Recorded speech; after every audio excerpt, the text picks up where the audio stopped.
വളരെ ഭീതി നിറഞ്ഞ ഒരു സാഹചര്യമാണ് കേരളത്തിലെ വനാതിർത്തികളിലുള്ളത്. വയനാട്ടിലും മറ്റു ജില്ലകളിലും വ്യാപകമായി വന്യജീവികൾ നാട്ടിലേക്കിറങ്ങി മനുഷ്യജീവൻ അപകടപ്പെടുത്തുന്ന തരത്തിലുള്ള ആക്രമണങ്ങൾ ഉണ്ടാകുകയും കൃഷിയിടങ്ങൾ നശിപ്പിക്കപ്പെടുകയും ചെയ്യുകയാണ്.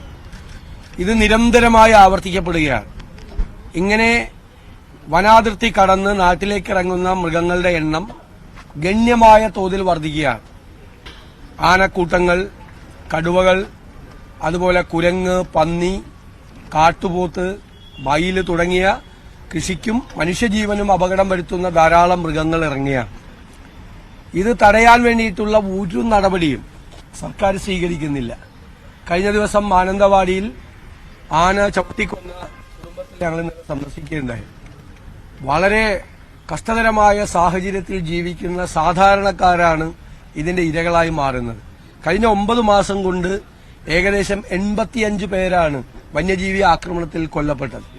അവർക്ക് ആവശ്യമായ നഷ്ടപരിഹാരം കൊടുക്കാനോ ഇതിനുള്ള ഹ്രസ്വകാല അടിസ്ഥാനത്തിലും ദീർഘകാല അടിസ്ഥാനത്തിലും ഈ വന്യജീവി ആക്രമണങ്ങൾ തടയുന്നതിന് വേണ്ടിയിട്ടുള്ള ഒരു പദ്ധതിയും സർക്കാരിന്റെ കയ്യിലില്ല. ഇത്രയും ഗൌരവതരമായ പ്രശ്നം, ആയിരക്കണക്കിന് ഹെക്ടർ സ്ഥലമാണ്, ഒരു കൃഷിയും ചെയ്യാൻ പറ്റാത്ത രീതിയിൽ. കിഴങ്ങ് കൃഷി പറ്റില്ല, വാഴകൃഷി പറ്റില്ല, ഒരു തരത്തിലുള്ള കൃഷിയും നടത്താൻ ഈ വനാതിർത്തികളിലുള്ള കർഷകർക്ക് കഴിയാത്ത ഒരു സാഹചര്യം. ജീവൻ അപകടത്തിലാണ്. കുട്ടികൾക്ക് സ്കൂളിൽ പോകാൻ കഴിയുന്നില്ല. പശുവിനെ കറന്ന് ജീവിക്കുന്നവർക്ക് പാല് കൊടുക്കാൻ കഴിയുന്നില്ല.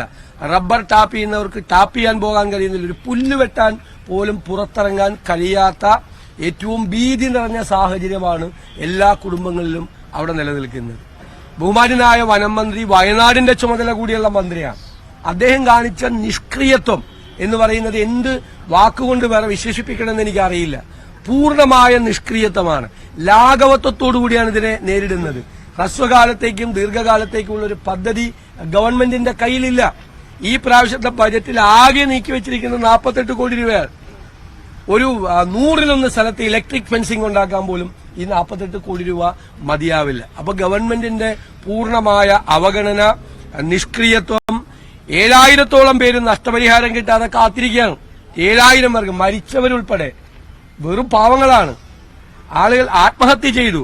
അതായത് പന്നി വന്ന് ആക്രമിച്ച് വാഴക്കൂട്ടങ്ങൾ തകർത്തതിന്റെ പേരിൽ നഷ്ടപരിഹാരം കിട്ടാതെ കടബാധ്യതയിലായ കൃഷിക്കാരെ ആത്മഹത്യ ചെയ്തു. എന്നിട്ടും സർക്കാർ ഈ നഷ്ടപരിഹാരം കൊടുക്കാതെ അവരെ കബളിപ്പിക്കുന്ന സ്ഥിതിയാണ്. അപ്പൊ ഈ വനം മന്ത്രി പൂർണ്ണമായും ഇതിനകത്ത് കാണിച്ച നിസ്സംഗതയും നിഷ്ക്രിയത്വവും വലിയ ദോഷഫലമാണ് ഈ ഭാഗത്തുണ്ടാക്കിയിരിക്കുന്നത്. അതുകൊണ്ടാണ് UDF MLA മാർ അദ്ദേഹത്തിന്റെ വസതിയിലേക്ക് മാർച്ച് നടത്താനും അദ്ദേഹത്തിന്റെ രാജി ആവശ്യപ്പെടാനും തീരുമാനിച്ചത്.